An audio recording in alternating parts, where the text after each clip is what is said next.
La loi sur le parrainage a effectivement soulevé dans notre pays une passion dans le débat public.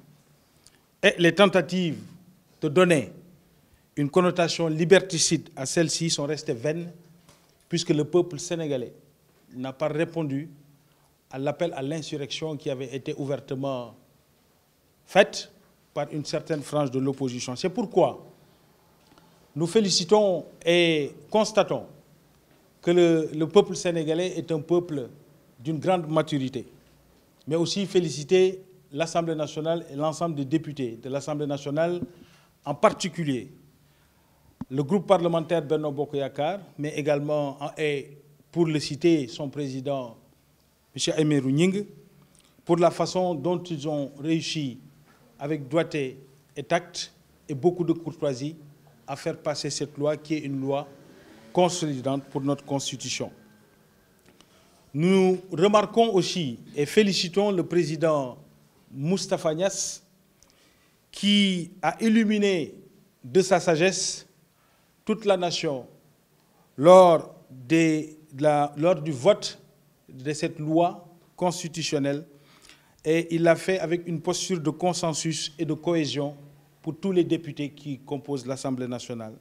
Cette réforme consolidante va faire respirer notre démocratie. Cette réforme vient conforter la réputation du Sénégal comme un pays démocratique, comme un pays de liberté et de protection des droits humains. Nous félicitons également toute la coalition Benno Bokk Yakaar, en premier duquel le président Macky Sall, qui vient de libérer par cette loi le débat public national et la vie politique nationale du joug d'opportunistes politiciens en tout genre qui avaient fini de prendre en otage le débat public pour simplement servir leurs desseins personnels. Plus que jamais, le Sénégal demeure une démocratie majeure et modèle qui sait se mobiliser et répondre présent lorsque cela est nécessaire. Ce parrainage va permettre aux électeurs de faire un choix éclairé et éviter les candidatures fantaisistes. Et surtout, il va permettre à nos concitoyens sénégalais, en tout cas, de pouvoir avoir une plus grande lisibilité sur les choix politiques qui leur sont proposés et surtout permettre à l'État du Sénégal de faire des économies sur le coût des élections. On se rappelle tous ici des élections législatives avec 47 listes qui posaient des problèmes d'organisation, mais aussi un coût exorbitant pour l'organisation de ces élections.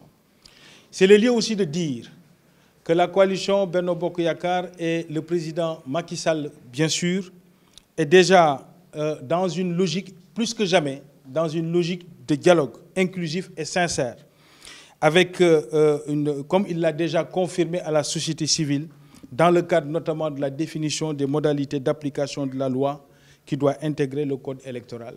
Voilà pourquoi nous ne pouvons avoir qu'une grande satisfaction à l'issue du vote de cette loi et surtout noter, et avec insistance, que le peuple sénégalais est un peuple mûr, un peuple qui a une grande culture démocratique, qui depuis plus d'un siècle et demi, voire 2 siècles, a l'habitude d'organiser des élections et de voter, et qui sait qu'est-ce que veut dire l'esprit démocratique. Et le rendez-vous donné par une frange de l'opposition hier était tout sauf un rendez-vous de consolidation de notre démocratie. Voilà pourquoi ils n'ont pas répondu à cet appel. Voilà.